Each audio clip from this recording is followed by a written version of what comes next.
அந்த நான் ஐந்தாவது யார் பாகம். 5வது பாகம். ஐயா ஜெகதீசன் ஐயா தொடங்கிருங்கய்யா. ஆ, சரி. அனைவருக்கும் ஆத்ம நமஸ்காரம். இன்று நான் யார் விசாரணை வெற்றிகரமாக சிவானந்தபுரம் சார் அருளால் 5வது பாகம் தொடர்கிறது. இறைவன் அனைவருக்கும் அதை புரிந்து கொள்ளும் நல்ல அருளை அருளட்டும். அந்த தூய ஆத்மாவாக ஒவ்வொருவரும் தன்னை அறியட்டுமாக என்று கூறி, இப்பொழுது 5வது பாகம் நான் யார் விசாரணையை தொடங்குகிறோம். நேற்று ஒரு குறிப்பிட்ட இடத்திலே ஆரம்பித்திருந்தோம். பிறகு அது தொடர்ந்து போய்கொண்டிருந்தது. கடைசியாக பேசும்போது கையிலே பேப்பரை எடுத்துக்கொண்டேன். அப்பொழுதுதான் அது கொஞ்சம் வேதாந்த விசாரணை போல இருக்கும், கதை போலவே சொல்லிக் கொண்டு போகிறோமே என்று நினைத்தேன். அதற்காக அவ்வாறு எடுத்துக்கொண்டேன். நேற்றைய தொடர்ச்சி தொடர்ந்து வர வேண்டும் என்பதற்காக இன்று துவக்கத்திலேயே அதை கையில் எடுத்திருக்கிறேன். பிறகு வேண்டுமானால் வேதாந்தம் அனுபவங்களை சொல்லும்போது கதை என்றும் இலக்கண இலக்கியம் எல்லாம் கலந்து சொல்லும்போது சில விஷயங்களை இந்த வேதத்திலும் அப்படி சொல்லுவது மரபு. அதனால் கதை சொல்வதும் ஒன்றும் தவறல்ல. அந்த அடிப்படையிலே சொல்லியிருந்தேன். இன்றும் கதையெல்லாம் உள்ளது. எல்லாரும் அதை கேட்டு ஆனந்திக்கலாம். இருந்தாலும் நேற்றுடைய தொடர்ச்சி நாம் பேசியிருந்தோம். அது இப்பொழுது அதை துவங்குகிறேன். மன விகற்பம் முழுமையாக அணைதல் அப்படி என்றால் அது இல்லாமல் போதல். அதாவது நெருப்பு அணைவது போல. நெருப்பு அணைந்து விட்டால் அங்கு ஒன்றும் இருக்காது அல்லவா? அது மனத்தினுடைய விகாரங்கள் எல்லாமே இல்லாமல் போவது என்கிற ரீதியில அவர்கள் சொல்லிவிடுகிறார்கள், புத்த மதத்தை சேர்ந்தவர்கள். இது இன்னொரு வகையிலே இதை சொல்லும் பொழுது சாட்சி சுத்த சித்தம் மட்டும் நிலைநிற்றல் என்கிற ரீதியிலே சொல்லுகிறார்கள். அகம் பிரம்மாஸ்மி அனுபவம் என்று இதை சொல்லுகிறார்கள். வேதாந்த ரீதியிலே ஆதிசங்கரர் இதை அகம் பிரம்மாஸ்மி என்ற ஞான வாக்கியம், மகா வாக்கியத்தில் அகம் பிரம்மாஸ்மி ஒன்றாக கருதப்படுகிறது. என்னுடைய அகமே, என்னுடைய அடிப்படையே, என்னுடைய மூலமே என்று அதனுடைய பொருளாக இருக்கிறது. எல்லாம் ஒன்றாய் விழித்தல் என்றால் என்னுடைய பூரண ஞானம் விழித்து கொண்டது என்று பொருள் எடுத்துக்கொள்ளலாம். அதாவது நான் அரைகுறை தூக்கத்தில் இருந்தேன், சரியாக புரிந்து கொள்ளாமல் என்னுடைய உணர்வை சரியாக வெளிப்படுத்தாமல் இருந்தேன். நான் சரியாக ஒவ்வொன்றையும் எண்ணிலே இருக்கிற எல்லாவற்றையும் சரியாக கவனிக்காமல் இருந்தேன். இப்பொழுது என்னிலே முழு விழிப்புணர்வு வந்து விட்டது. முழு விழிப்புணர்வோடு நான் எல்லாவற்றையும் இயற்றுகிறேன் அல்லது எல்லாவற்றையும் உணர்ந்திருக்கிறேன் என்கிற ரீதியில் தான் எல்லாம் ஒன்றாய் விழித்தல், அதுதான் அகம் பிரம்மாஸ்மி என்பதை உணர்ந்து கொள்ளக்கூடிய அனுபவமாக சங்கரர் சொல்லுகிறார். அதுதான் நம்முடைய இயல்பான ஆத்ம சுபாவமாக இருக்கிறது. அதாவது பிரம்மத்தினுடைய இயல்பாகவும் அதுவே தான் இருக்கிறது. அது எப்பொழுதும் அப்படித்தான் இருந்தது. அப்படியானால் எப்படி அதை யாரேனும் மறைத்து விட்டார்களா, அழித்து விட்டார்களா, முக்காடு போட்டு விட்டார்களா என்றால் அதற்கு அந்நியமாக ஒரு வஸ்து கற்பிக்கவே முடியாது. அப்படி இருக்கும்போது இது எப்படி நடந்தது என்று சொன்னால், சூரியனிலிருந்து வந்ததுதான் மேகம். அந்த சூரியனையே அது தற்காலிகத்திற்கு மறைப்பது போல, நிழல் போல மறைக்கிறது. சூரியன் இல்லை இப்பொழுது என்கிற அளவுக்கு கூட மேகம் மறைக்கிறது. அப்பொழுது சூரியனால் உற்பத்தியான மேகமே, உதாரணத்திற்கு ஏதாவது ஒரு இடத்திலே ஒரு காடோ நெருப்போ அதிகமாக காட்டிலே நெருப்பு பற்றி எரியும்போது அந்த புகை மூட்டம் பார்த்தீர்கள் என்றால் வானத்தையே மறைத்து, அந்த வெளிச்சத்தை எல்லாம் மறைத்து அங்கு இருட்டாக இருப்பது போல காட்டும். அவ்வாறு நாம் அதை உணர்ந்து கொள்ள முடிகிறது. அப்படி நம்முடைய இயல்பான உண்மைத்தன்மையே நம்மிடத்திலிருந்து அறியாமை காரணமாக சலன நிமித்தம் வெளியே வந்து குறைவு அறிவாக பிரகாசித்து அந்த பூரண அறிவை மறைத்து கொண்டிருந்தது. அதைத்தான் நாம் மெய் உணரவில்லை, மெய்யான நானை உணரவில்லை என்று சொல்லிக் கொண்டிருக்கிறோம். அதற்குத்தான் இந்த நான் யார் விசாரணை நமக்கு இருக்கிறது. அப்பொழுது நம்முடைய இயல்பான உண்மையான பூரண சொரூபத்தை நாம் எப்பொழுது தெரிந்து கொள்கிறோமோ அப்பொழுதுதான் நான் உடல் அல்ல, நான் மனம் அல்ல, நான் வெறும் பிராணன் மாத்திரம் அல்ல, எல்லாமாக இருப்பதே, என்னுடைய ஆனந்தமாக இருப்பதே, நித்தியமாக இருப்பதே, சத்தியமாக இருக்கதே, எல்லை இல்லாமல் இருப்பதே என்னுடைய சொரூபம் என்பதை தன்னிலே உணர்கிறோம். அதுதான் தான் தானாய் இருக்கிற நிலைமை என்று நமக்கு சுவாமி சிவானந்தபுரம் சார் கூறியிருப்பது இங்கு கவனிக்கத்தக்கது. அந்த அடிப்படையிலே இந்த நுணுக்கமான வேறுபாடு உணர்வுகளை நாம் சரியாக உணர்ந்து கொள்வோமாக. புத்த மதத்தை எதுவும் இல்லை, சுய சுபாவம் என்று அதற்கு இல்லை என்று சொல்வார்கள். குணம் பிரம்மத்தின் மீது எப்படி ஏற்ற முடியும், குணத்தை பிரம்மத்தின் மீது கற்பிக்க முடியாது என்று சொல்லுவார்கள்.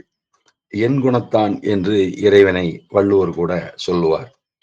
8 குணங்களுடைய இறைவனுடைய தாளை வணங்காவிட்டால் நாம் எந்த கல்வி அறிவும் பெற்று பயனில்லை என்றும் சொல்லுவார். வாளறிவன் நற்றால் தொழாரெனின் என்று சொல்லுவார்.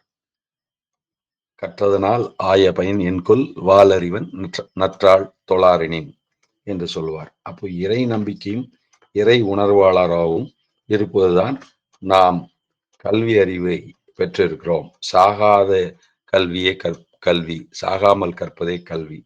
தன்னை அறியா படிப்பு இதுதான் படிப்பு. தன்னை அறியா படிப்பு எதுவாயினும் அதனால் எந்த பயனும் இல்லை. தன்னை அறியும் படிப்பே படிப்பு என்று சொல்லப்படும் என்று நாம் சித்தவேத அடிப்படையிலே உணர்ந்து கொள்கிறோம். அதனால் அத்வைதம் என்பது எல்லாம் நான் மட்டும், அதாவது உண்மையான நான் மட்டும், எல்லாம் எனக்குள் அடங்கி இருக்கிறது, எல்லாம் எனக்கு அந்நியப்பட்டு இல்லை, எல்லாமே ஒன்றாக இருக்கிறது, ஒன்னஸ் என்று கூடிய ஆங்கில வார்த்தையை கூட இதில் பயன்படுத்துவார்கள். அப்படிப்பட்ட நிலையை சொல்லும்போது அவர்கள் அதை எதுவும் இல்லை, சுபாவம் இல்லை, சூன்யம் என்று சொல்கிறார்கள். அதை அடையாளப்படுத்த முடியாத சூன்யம் சொல்லுகிறார்கள். ஐயா கேக்குதா? ரமேஷ் ஐயா,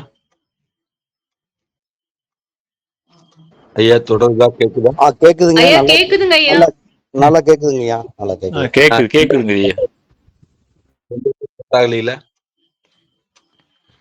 இல்லையா கட்டாகாம தொடர்ந்து பேசலாம் ஐயா. சந்தோஷம் சந்தோஷம். அப்போ அத்வைதம் எல்லாம் நான் பிரம்மம் மட்டும்ங்கிற நிலைமையில இருக்குது.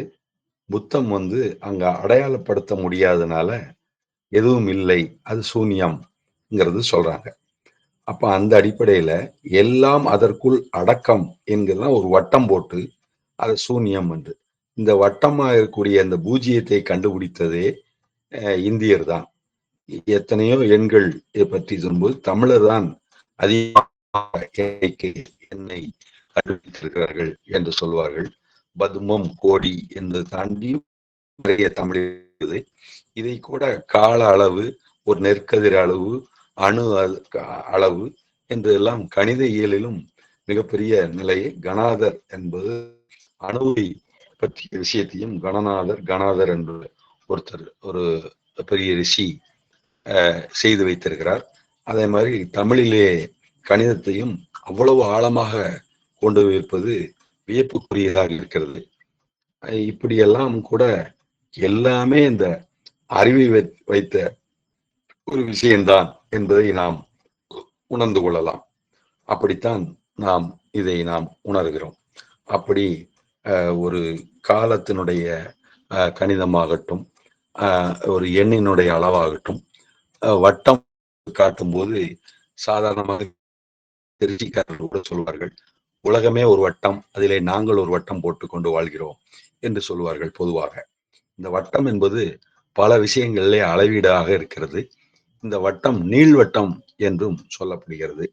சதுரம் என்று சொல்லும் போது அது மிகச்சிறந்த உயர்ந்த அறிவை குறிப்பதனால் சதுரகிரி மலை என்று கூட சதுரர் என்று கூட சாமர்த்தியவாளி, உண்மை தெரிந்தவர், மெய் உணர்ந்தவர் என்கிற நிலையிலே சொல்லுவார்கள். நீள் சதுரம் என்று ஒன்று இருக்கிறது, அதை செவ்வகம் என்றும் அழைப்பார்கள். அந்த உருவத்திலே சதுரத்தை சந்திரனுக்கு கொடுப்பார்கள், நீள் சதுரமாகிய செவ்வகத்தை அதை குருவுக்கு வழங்குவார்கள். இவ்வாறு நாம் இவ்வாறு உணர்கிறோம். அப்படியெல்லாம் கூட உணரும் போது இந்த வட்டம் என்பதனுடைய தாற்பயமே பூரணம் என்பது ஒரு புள்ளியிலிருந்து ஆரம்பித்து அந்த புள்ளியிலேயே முடிவது என்று. அப்பொழுது அந்த சூரியனை எதுவும் மறைப்பதில்லை. ஆனால் சூரியனிலிருந்து வந்த நிழல், அதாவது பிரம்மத்தினுடைய நிழலாகிய பிரம்மத்திலிருந்து தான் தானாய் இருக்கிற சக்திக்கு சலனம் உண்டாய் அதிலிருந்து உற்பத்தியான சலனமே தன்னுடைய பூரண அறிவுக்கு எதிராக இருப்பதாக காணப்படுகிறது. அந்த பூரண அறிவை அதுவே மறைத்ததாக, குறைந்த அறிவு வெளிப்பட்டால் மலங்க புலனைந்தும் வஞ்சனையை செய்ய என்றுதான் மாணிக்கவாசகரும் அதனால் நமக்கு கூறுகிறார். இதிலிருந்து நாம் புரிந்து கொள்ளலாம். அப்படி பூரண அறிவு வெளிப்படாத நிலையைத்தான் அறியாமை, அஞ்ஞான தசை என்று சொல்கிறோம். அது கனவு போன்ற அனுபவம். ஏனென்றால் முழுமை இல்லை, அதை குறிப்பதுதான். அவ்வாறுதான் நாம் அதை உணர்ந்து கொள்கிறோம். அப்படி கண்ணதாசன் கூட அந்த பாடல் சொல்லுவார். பூஜ்ஜியத்துக்குள்ளே ஒரு ராஜ்யத்தை அமைத்து கொண்டு புரியாமலே வாழ்கிறான், அவனை புரிந்து கொண்டால் அவன்தான் இறைவன் என்று சொல்லுவார். அவரும் தேவார பாடல்கள் மற்றும் இந்த ஞான விளக்கங்கள் எல்லாம் கூட நிறைய உணர்ந்து கற்றறிந்த 50 ஆண்டுகள் தான் வாழ்ந்தார். மிகச்சிறந்த ஞானத்தை எறும்பு தோலை உரித்து பார்க்க யானை வந்ததாரா என்று ஆங்காரத்தை பற்றி அவ்வளவு தூரம் துல்லியமாக சொல்லியிருப்பது இங்கு வியக்கத்தக்கதுதான். பெரிய அறிவாளிகள் எல்லாம் குறைந்த ஆண்டுகளே வாழ்ந்து சென்று விடுகிறார்கள். வள்ளலார் கூட 50 ஆண்டுகள் என்றுதான் நினைக்கிறேன். இப்படி பல விஷயங்களை நாம் உணர முடிகிறது. ஏனென்றால் அவர்களுக்கு அத்தனை நாடும் இந்த நாடும் ஒன்றுதான் என்று இருந்தாலும் அவர்கள் பரிபூர்ணத்தில் உடனடியாக ஐக்கியமாக வேண்டும் என்கிற நிலையில் இருப்பார்கள் போலும். சுவாமி விவேகானந்தரும் அதனால் தான் குறைந்த ஆயுளிலேயே தன்னை நிறைவு செய்து கொண்டார். அதற்கு பல காரணங்களும் இருக்கிறது. ஆயினும் அவருடைய விருப்பமும் அதுவாகத்தான் இருந்திருக்கிறது என்பதை நாம் இங்கு உணரலாம். அந்த அடிப்படையிலே அந்த பூஜ்யம் என்பதும் சூன்யம் என்பதும் நமக்கு அந்த முழுமையை தன்னிடத்திலே அடக்கி கொண்டிருக்கிறது. ஒரு புள்ளியில் ஆரம்பித்து அந்த புள்ளியிலே முடிவது என்று எங்கிருந்து ஆரம்பிக்கிறதோ, பூரணத்திலிருந்து பூரணத்தை எடுத்தால் பூரணம் அப்படியேதான் இருக்கும், பூரணத்தில் குறைவில்லை என்பதுதான் முழுமையை குறித்த ஒரு சொல். அதனால் எதையும் எண் கணிதத்தில் சொல்லும் போதுதான் அது முழுமை அடைகிறது என்று சொல்வார்கள். அந்த அடிப்படையிலே தான் இதையும் இங்கு சொல்ல வேண்டியதாயிற்று. அவ்வாறு நாம் புரிந்து கொள்ளலாம். நாகார்ஜுனர் கருத்துப்படி நாம் ஒரு கருத்தை வைத்திருக்கிறோம். அதாவது மனம் என்பதே ஒரு குறிப்பிட்ட எண்ணத்தின் மீது உறுதியாக பற்றி பிடித்திருப்பது. அதனால் அந்த கருத்தின் பிடிப்பை, அதாவது கருத்துக்காக செய்யப்பட்ட உணர்வு கட்டமைப்பு, அதை உடைத்து விடுதல் என்று சொல்கிறார். அது எப்படி உடைப்பது என்றால் விசாரணை மூலமாக உடைத்து விடுவது. அப்படி உடைத்து விட்டால் அங்கு என்ன இருக்கும் என்று பார்த்தால், அந்த கருத்துக்கு என்று தனியாக ஒரு பிடிப்பு இருக்காது, தனிச்சார்பு இருக்காது. எதையானு சார்ந்துதான் இருக்க முடியும். அதாவது பொதுவாக எதையோ ஒன்றை சார்ந்து ஒன்றை சார்ந்துதான் இருக்கும். உதாரணத்திற்கு ஒன்று சொல்வார்கள், ஒரு தேர் இருக்கிறது என்று சொன்னால் அதிலே எது தேர்?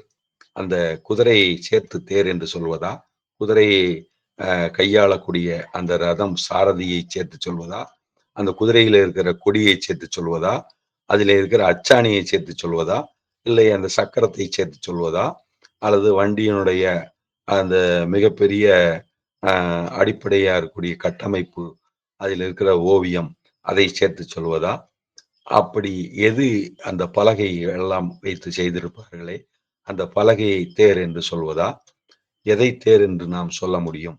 எல்லாம் சேர்ந்தது தானே. அப்படித்தான் எல்லாம் சேர்ந்துதான் ஒரு கற்பனையை நாம் உருவாக்குகிறோம் ஒழிஞ்சு தனியாக எந்த பொருளும் தனித்துவமாக இல்லை. தனித்துவமாக ஒன்று இருக்க முடியாது. அதனால்தான் அவர்கள் அதை சூன்யம் என்று அடையாளப்படுத்த முடியாது என்கிற கோணத்திலே நமக்கு சொல்லுவது இங்கு நமக்கு ஓரளவுக்கு இப்பொழுது புரிந்திருக்கும். அதே மாதிரி நாம் தேர் என்றால் கார் என்று ஆங்கிலத்திலே சொல்லுகிறார்கள். அதிலிருந்தும் இந்த கருத்தை நாம் உணர்ந்து கொள்ள முடியும். தனியாக கார் என்று இதுதான் கார் என்று சொல்ல முடியாது. ஒரு முறை நான் தென்னை மரத்தை குறித்து கூட அவ்வாறு தான் நான் சொன்னேன். இதுதான் தென்னை மரம் என்று எந்த அடையாளத்தை வைத்து சொல்லுகிறோம்? அப்பொழுது நமக்கு முழுமையாக புரியும் போதுதான் ஒரு தென்னை மரத்தை பற்றிய அறிவு கூட நமக்கு முழுமையாக இருக்கிறது. அதுவரை நமக்கு குறை அறிவுதான் இருக்கிறது என்று கூட சொல்லியிருந்தேன். இவ்வாறு நாம் உறுதி செய்து கொள்ள வேண்டும். ஆனால் சங்கரர் சொல்லும்போது இல்லை, சத்தியமாக இருக்கிறது, நித்தியமாக இருக்கிறது, எல்லாம் வல்லதாக இருக்கிறது என்கிற ரீதியிலே அது அனந்தமாக இருக்கிறது, தங்கு தடை இல்லாமல் இருக்கக்கூடிய தடையற்ற பார்வையுடையதாக இருக்கிறது, எல்லா பக்கமும் கண்களும் கைகளும் கால்களும் உடையதாக இருக்கிறது, அது தன்னுடைய இருப்பை நிரூபிக்கிறது, அது இருக்கிறது என்பது உண்மை, அதனால் அது இல்லை என்று நாம் மறுக்க முடியாது, அதனால் அது பூரணமாக இருக்கத்தான் செய்கிறது. அந்த பூரணத்தை நீங்கள் எதை கொண்டு பிடிக்க முடியும்? பூரணத்தை கொண்டுதான் பிடிக்க முடியும். நீங்கள் இந்த பிடிப்பை உடைத்து விடு என்று சொல்வதற்கு கூட எதை வைத்து சொன்னீர்கள்? பிரம்மமாகிய ஞானத்தை வைத்துதானே சொன்னீர்கள். அந்த பிரம்மமாகிய ஞானம் உண்மைதானே? அப்பொழுது அது உங்களிடம் ஞானமாக செயல்பட்டு இருக்கிறது என்று அதை அந்த அடையாளத்தை உறுதி செய்து பிரம்மம் சத்தியம் என்று சொல்கிறார். அதாவது ஒருவர் காளி என்று சொல்கிறார், மற்றொருவர் அதையே பூரணம் என்று சொல்லுகிறார். காலியாக இருப்பது பூரணம் ஆகுமா என்பது பார்வை வேறுபாட்டை பொறுத்தது. நாகார்ஜுனர் அறிவால் அனைத்தையும் கரைத்தல் என்று சொல்லுகிறார். அதாவது நித்திய அனித்திய வஸ்து விவேகம் சொல்லி சலனத்தை நாம் நிறுத்துவது போல அவ்வாறு சொல்லுகிறார். அனைத்தையும் கரைத்தல் என்றால் அனைத்து பற்றுக்கோடுகளையும் விற்று விடுதல் என்று பொருள். அப்படியானால் மனதிற்கு எந்த பிடிமானமும் இல்லாமல் அது நிர்மலமாக தூய தன்மையாக இருக்கும். அப்பொழுது உள்ளது உள்ளபடி அங்கு உணரப்படும் என்கிற ரீதியிலே நாகார்ஜுனர் குறிப்பிடுகிறார். அதையே சங்கரர் அறிவால் மாயையை நீக்கி சுத்த சாட்சியை அறிதல், பிரம்ம சாட்சியை உணர்தல் என்று அவருடைய தெளிவான கோணம் இருக்கிறது. எல்லா மகான்களும் சரியான பேருண்மைக்குத்தான் நம்மை இட்டு செல்கிறார்கள் என்பதற்கு இது ஒரு நமக்கு முன் உதாரணமாக புரிந்து கொள்வதற்கு ஒரு வாய்ப்பாக அமைந்திருக்கிறதாக இங்கு நான் கருதுகிறேன். அப்படியானால் ஒரு அம்சமாக நாம் இதை பார்த்தோம் என்றால், சங்கரர் இதை இறுதி உண்மை ஒரு பிரம்ம அம்சம் என்று குறிப்பிடுகிறார். ஆனால் பிரம்மம் என்று அதை குறிப்பிட்டாலும் நாகார்ஜுனர் சூன்யம் என்றே குறிப்பிடுகிறார். அதாவது முழுவதுமாக நிராகரிக்கக்கூடிய முறையிலே அவர் நாகார்ஜுனர் உறுதிப்படுத்துகிறார். ஆனால் சங்கரர் ஆத்ம உறுதியை பற்றி சொல்லுகிறார். சமாதி விளக்கத்தில் தான் இதற்கு நமக்கு விளக்கம் கிடைக்கிறது என்று ஆதிசங்கரர் விளக்கம் சொல்லுகிறார். அவர் சுயமற்ற விழிப்பு உண்டாவதாக சொல்லுகிறார். அப்படியானால் சுய சுத்த சாட்சி என்று சொல்லுகிறார்கள். நிகிலிசம் என்று தவறாக புரிந்து கொள்ளக்கூடாது என்கிறார்கள். ஆத்மா என்ற கருத்து பிடித்திருக்கிறீர்கள் என்று சொல்லுகிறார். ஆனால் அந்த பிரம்மத்துக்கு தனி சுபாவம் உண்டா என்று நாகார்ஜுனர் கேட்கிறார். சங்கரர் கேட்பார், அந்த சூனியத்தை அறியும் சாட்சி யார் என்று கேள்வி கேட்கிறார். இரு கேள்விகளும் ஆழமானவை. இங்கு பாருங்கள், சூன்யம் என்று சொல்லக்கூடியதும் பூரணம் என்று சொல்லக்கூடியதும் இரண்டும் ஒன்று என்கிறதை நிரூபிப்பதற்காக இருவருமே தெளிவாக உணர்ந்து துல்லியமாக இருந்து தர்க்கம் நியாயம் விசாரணை செய்து துல்லியமான கருத்துக்களை அவர்கள் நமக்கு வெளிப்படுத்தி இருக்கிறார்கள். நாம் அதன் மூலியமாக இந்த வேத விசாரணையை, வேதாந்த விசாரணையோட ஆழமான உண்மைகளை சரியாக உணர்ந்து கொள்வதற்கு இந்த இவர்கள் செய்திருக்கிற இந்த தர்க்க விசாரணை உபயோகமாக இருந்திருக்கிறது என்பதை நாம் உணர்ந்து கொள்கிறோம்.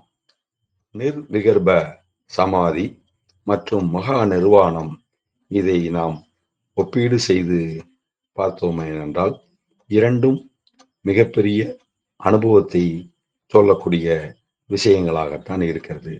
இந்த சமாதி என்பது ஒரு தனி நிலையாக இங்கு குறிப்பிடப்படாமல் சாவிகல்ப சமாதி, நிர்விகல்ப சமாதி என்று இப்படி தொடர்ந்து சொல்லுவதானால் எண் வகை சமாதி சொல்லுவார்கள். இன்னும் அதை விரிவாகவும் சொல்ல முடியும். அந்த அடிப்படையிலே தாரணை என்பது 12 நொடி பொழுதுகள் என்று மனதை ஒரு பக்கம் குவித்திருத்தல், நிலைநிற்றல், ஒரு புள்ளியில் குவித்திருத்தல் என்கிற ரீதியிலே இருக்கக்கூடியது. அப்படியே 144 நொடி பொழுதுகள் ஒரே இடத்திலே மனம் குவிந்திருந்தால் அது தியானம் என்று சொல்லப்படும். அப்படி 144 செகண்ட் இன்ட்டு 12 பெருக்கினால் எவ்வளவு நொடி வருகிறதோ அந்த அளவிலே இருந்தால் அது ஒரு நிர்விகல்ப சமாதி என்று சொல்லப்படுகிறது. அப்பொழுது தாரணை, தியானம், சமாதி இந்த மூன்றையும் சேர்த்து நாம் செய்தோமேயானால் அது சம்யமா என்று பதஞ்சலி மகரிஷியால் அழைக்கப்படுகிறது. அவ்வாறு நாம் அப்படி செய்யும் போது எந்த அறிவை பெற்றுக்கொள்ள நினைக்கிறோமோ அந்த தூய அறிவை அந்த சமாதியில் பெற்றுக்கொள்ளலாம். அந்த சமாதி அனுபவத்தை தொடர்ந்து நீடித்து யார் ஒருவர் செய்ய முடிகிறதோ அவர்களுக்கு எல்லா பேரறிவும் உள்ளிலே சித்திக்கும் என்பதற்குத்தான் நிர்விகல்ப சமாதி சொல்லப்படுகிறது. கிட்டத்தட்ட அந்த நிலையைத்தான் அவர்கள் மகா நிர்வாணம் என்று புத்த மதத்தை சேர்ந்தவர்களும் குறிப்பிடுகிறார்கள். அப்படிப்பட்ட நிலையிலே அவர்களும் அப்படி ஆகிறார்கள். ஆனால் இங்கு பிரம்மஞானிக்கான மரியாதை தனித்துவமாக இருக்கிறது. ஆனால் அவர்கள் பரிபூரணம் அடைந்தவர்கள், மகா நிர்வாணம் அடைந்தவர்கள் என்று மதிப்புக்குரியவர்களாக அங்கும் போற்றப்படுகிறார்கள். ஆனால் இங்கு சமாதி செய்யக்கூடிய சில வழிமுறைகள் எல்லாம் இருக்கிறது. அங்கும் உடலை பேணி பாதுகாக்கக்கூடிய அந்த ஒரு தனித்தன்மையும் இருக்கிறது புத்த மதத்தை சேர்ந்த நிலையிலும். இப்படி சின்ன சின்ன வேறுபாடுகளும் இருக்கிறது என்பதை நாம் இங்கு உணர்ந்து கொள்வோம். மகா நிர்வாணம் புத்த மதத்தினுடைய உச்ச நிலையாக சொல்லப்படுகிறது. வேதாந்த யோக அனுபவமாக நிர்விகல்ப சமாதி நமக்கு சொல்லப்படுகிறது. அதாவது அனைத்தும் பரஸ்பர சார்ந்த தோற்றம், தனி சுபாவம் இல்லை. இவ்வாறு சொல்லுகிறவர் நாகார்ஜுனர் புத்த மதத்தை சார்ந்து அவ்வாறு சொல்லுகிறார். அதாவது நிரந்தர ஆத்மா என்று ஒன்று இல்லை என்றே அவர்கள் சொல்லி முடிக்கிறார்கள். ஆனால் அது சூன்யம் என்று சொல்கிறார்கள். ஆனால் நாம் அதை புரிந்து கொள்ளும் போது அது வெறும் வெறுமை அல்ல, அது நிலையான அடையாளம் இல்லாமை என்பதற்காக அவ்வாறு சொல்லுகிறார்கள் என்று நாம் புரிந்து கொள்ளலாம். சங்கரர் சொல்லும்போது பூரணமே பிரம்மம் என்று சொல்லுகிறார். அதாவது அதிலே எல்லாம் அடங்கி இருக்கிறது. அதனால் நமக்கு தனியாக அடையாளப்படுத்த வேண்டியதில்லை. அதனால் பூரணமே பிரம்மம் என்று சொல்லுகிறார்கள்.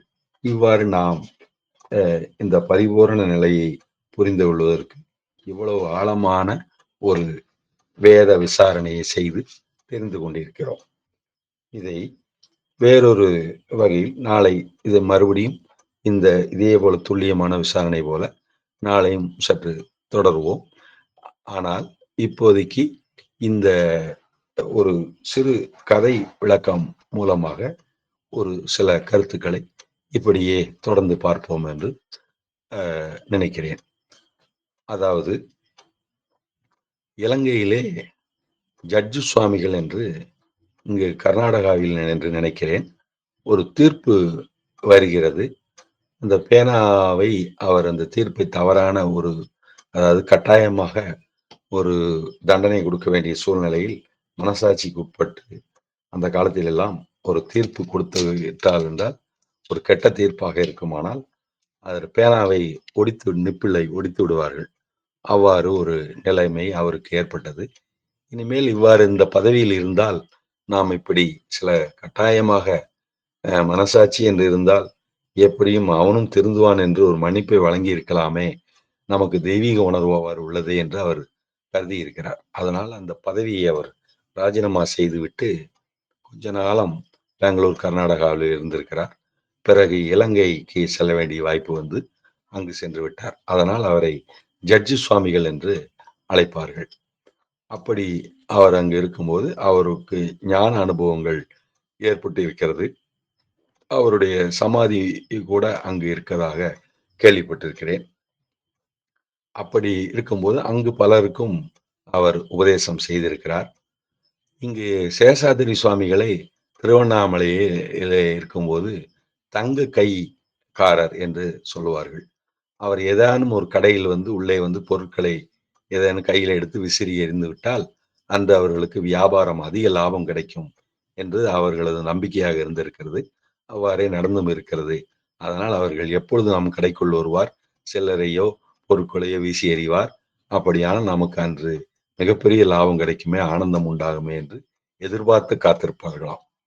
அப்படி கூட நடந்திருக்கிறது. இதே தான் ஜட்ஜு சுவாமிகள் இலங்கையிலே இருக்கும்போது அவ்வாறு இருந்திருக்கிறது.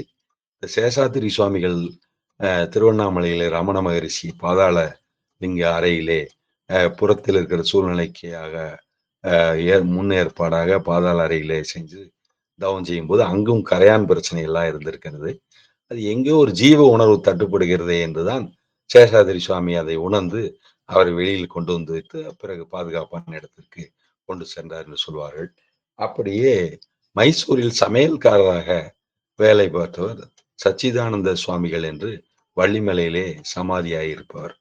அவரும் அவ்வாறு அரண்மனையிலே சமையற்காரராக இருந்து அவருக்கு ஞானத்தினுடைய ஈடுபாடு ஏதோ மகான்கள் தரிசனம் காரணமாகவும் ஈடுபாடு ஏற்பட்டு அவர் வள்ளிமலையிலே பல காலம் இருந்திருக்கிறார். அப்படி பல பேருடைய திருப்புகளை மேலே அவருக்கு ஒரு நாட்டம் ஈடுபாடு இருந்திருக்கிறது. அந்த இசைத்துறையில இருக்கக்கூடிய நாட்டம் எப்படி தியாகராஜ சுவாமிகள் எப்படி நாட்டமோ அதே போல முத்துசாமி தீட்சிதர், சுவாதி திருநாள் என்றெல்லாம் இசையால் ஞான மோட்சம் அடைந்தவர்கள் நிறைய பேர் இருக்கிறார்கள் என்று சொல்லுவார்கள். நாத சங்கீத பிரம்மம் என்று நாத பிரம்மம் என்றும் அதை சொல்லுவார்கள். சாதாரணமாக சப்த பிரம்மம் என்று சொல்வார்கள். நாத சம்பிரதாயம் என்று கோரக்நாத் வழி என்றும் சிலர் சொல்லுவார்கள். இப்படியெல்லாம் கூட இதனுடைய நுட்பம் விரிவாக இருக்கிறது. ஆயினும் நாம் இந்த ஒரு விஷயத்திலே வள்ளிமலையிலே ஒரு சிறு குகை, அங்கு சமணர்கள் வசித்ததற்கான படுகைகள் இடமெல்லாம் இருக்கிறது. நானும் அங்கு சென்றிருக்கிறேன். அதிலே ஒரு குறிப்பிட்ட இடத்திலே நாம் சமாதியாக வேண்டும் என்று இந்த வள்ளிமலை சச்சிதானந்த சுவாமிகளுக்கு தோன்றி இருக்கிறது. அப்பொழுது அவர் திருவண்ணாமலை சென்றபோது அங்கு சேஷாதிரி சுவாமிகளை சந்தித்து விஷயத்தை சொல்லி இருக்கிறார். அதற்கு சேஷாதிரி சுவாமி சொல்லியிருக்கிறார், உன்னுடைய மனது அங்கே நுழைந்து விட்டதல்லவா, அவர்கள் எப்பொழுதோ சமாதியாகிவிட்டார்கள், அவர்களுடைய எலும்புக்கூடு தான் அங்கு இருக்கிறது, ஒன்றும் பிரச்சனை இல்லை, அங்கு நீ அந்த இடத்தை சுத்தம் செய்து நீ அங்கு சமாதி இருந்து கொள்ளலாம், சமாதிக்கான கட்டிடத்தை கட்டி வைத்துக் கொள்ளலாம் என்று சொல்லியிருக்கிறார். அவர் அதே மாதிரி திருப்புகழ் பாடக்கூடியவர்களை நிறைய கோஷ்டிகளை அங்கு வள்ளிமலை சச்சிதானந்த சுவாமிகள் ஏற்படுத்தி இருக்கிறார். பல ஊர்களிலும் அமைத்திருக்கிறார். அப்படி நிறைய அந்த நூல்களை அந்த ராகத்தோடு நிறைய தேடி பிடித்து அதை சேர்த்து நமக்கு தொகுத்து கூட கொடுத்திருக்கிறார். அந்த ராகம் எல்லாம் சேர்த்து பாடுவர்கள் இன்னும் அப்படி பாடுபவர்கள் இருக்கிறார்கள். யாரேனும் ஒருவர் இறந்து விட்டால் கூட அவர்கள் வீட்டிலே சென்று அந்த திருப்புகழ் குழுவினர் அந்த திருப்புகழ் பாடலை பாடுவார்கள். அப்படி வள்ளிமலை சச்சிதானந்த சுவாமிகள் அந்த மலை மேல வள்ளிமலையில மேல இடத்துல சமாதியாக இருக்கிறார். அங்க கிருபானந்த வாரியா அதே வள்ளிமலையில 8 தூண்கள் கொண்ட ஒரு இடம் இன்றும் உள்ளது. அந்த கட்டட பராமரிப்பு வேலைகள் கீழே அருணகிரிநாதர் மடம் என்று ஒன்று இருக்கிறது. அங்கு அவர் தங்கி இருக்கும்போது திருப்பணிகள் செய்து கொண்டு இருந்தார் கிருபானந்த வாரியார். அப்பொழுது திருப்பணி செய்திருக்கும் போது அந்த குறிப்பிட்ட இடத்தை தோண்டும் போது ஒரு ஊதுவத்தி சாம்பிராணி போன்ற புகையும் வாசனையும் வந்திருக்கிறது. அதை பார்த்துவிட்டு இவ்வாறு வாசனை எல்லாம் வருகிறதே என்று வேலை செய்பவர்கள் சொல்லியிருக்கிறார்கள். அவர்களுக்கு ஒரு மாதிரியான ஒரு நிலை உண்டாயிருக்கிறது. இது அவருடைய காதுக்கு வந்தோன்னா அவர் பார்த்திருக்கிறார். சரி, இங்கு யாரோ சித்தர்கள் தவம் செய்து ஏதோ பூஜை செய்து கொண்டிருப்பது போல ஒரு உணர்வு எனக்கு தட்டுப்படுகிறது. அதனால் இதை சரியாக கல்லை வைத்து நன்றாக மூடிவிட்டு இதை 8 தூணுள்ள ஒரு மண்டபமாக மேலே கட்டிவிடுங்கள், உள்ளே யாரும் எந்த தொந்தரவும் தோன்ற வேண்டாம் மேற்கொண்டு என்று அதை நிறுத்திவிட்டார்கள். இன்றைக்கும் அந்த இடம் வள்ளிமலை படியேறும் இடத்திலே 8 தூண் மண்டபம் என்று இருக்கிறது. அப்படியானால் மண்ணுக்குள் சித்தர் கோடி என்கிற ரீதியிலே எண்ணாயிரத்தாண்டு யோகம் இருப்பினும் என் கண்ணார முதனை கண்டறிவார் இல்லை. உள் நாடி உள்ளே ஒளி பெற நோக்கி கண்ணாடி போல கலந்துன்றானே என்று திருமூல திருமந்திர பாடல் இங்கு நமக்கு ஞாபகம் வருகிறது. அப்படியெல்லாம் எந்த நோக்கத்திற்காக, எந்த காரண சங்கல்பத்திற்காக அவர்கள் அவ்வாறு இருக்கிறார்கள் என்று நம்முடைய சித்தறிவுக்கு எட்டுவதில்லை. விண்ணுக்குள் சித்தர் கோடி, மண்ணுக்குள் சித்தர் கோடி, நீருக்குள் சித்தர்கள் கோடி என்று, நெருப்புக்குள் சித்தர்கள் கோடி என்று கூட சொல்லியிருக்கிறார்கள். ஆகாயத்திலும் எல்லா இடத்திலுமே சித்தர்கள் நிறைந்திருப்பதாக சொல்லுகிறார்கள். நவகோடி சித்தர்கள் என்று சொல்லுகிறார்கள். இப்படியெல்லாம் கூட நாம் அதை உணர்ந்து கொள்ள வேண்டியதா இருக்கிறது. இப்பொழுது நாம் அந்த ஜட்ஜி சுவாமிகள் விஷயத்திற்கு வருவோம். அவர் அங்கு பல பேருக்கு உபதேசம் கொடுத்து கொண்டு இருக்கும்போது சாதாரணமாக ஒரு அம்மாளுக்கும் உபதேசம் கொடுத்திருக்கிறார். பிறகு வண்ணார் போன்ற ஒரு இதை சேர்ந்தவர் அது துணிகளை துவைத்து கொடுப்பவர். அவ்வாறு இருக்கும்போது அவர் சடைசாமிகள் என்று அழைக்கப்பட்டார். அவருக்கும் இவர் உபதேசம் கொடுத்திருப்பதாக கேள்வி. அப்படிப்பட்ட நிலையிலே இருக்கும்போது வேதம் என்கிறோம், வேதாந்தம் என்கிறோம், ஞானம் என்கிறோம், ஞான விசாரணை என்கிறோம். ஆனால் இதெல்லாம் மகான்களாக ஆகும்போது, அதை சொந்த அனுபவத்திற்கு வரும்போது அங்கு என்ன மாதிரி எல்லாம் நிலைமை இருக்கிறது என்பதை தெரிந்து கொள்வதற்காக தான் இந்த கதை போன்ற ஒரு நிலைமையை நான் இப்பொழுது உங்கள் முன்னால் வைத்துக் கொண்டிருக்கிறேன் என்பதை நீங்கள் புரிந்து கொள்வீர்கள் என்று நம்புகிறேன். அந்த அடிப்படையிலே அங்கு அவர் இருக்கும்போது யோகர் சுவாமிகள் என்று ஒருத்தர், அவரும் அதே போல உபதேசம் பெற்றுக்கொண்டு அவரும் வாழ்ந்து கொண்டிருக்கிறார். அவர் வாழ்ந்த இடத்திற்கும் சாது அப்பாத்துறை என்கிற சுவாமியும் சடை சுவாமிகள் வாழ்ந்த இடமும் சற்று தூரமாக இருந்திருக்கிறது.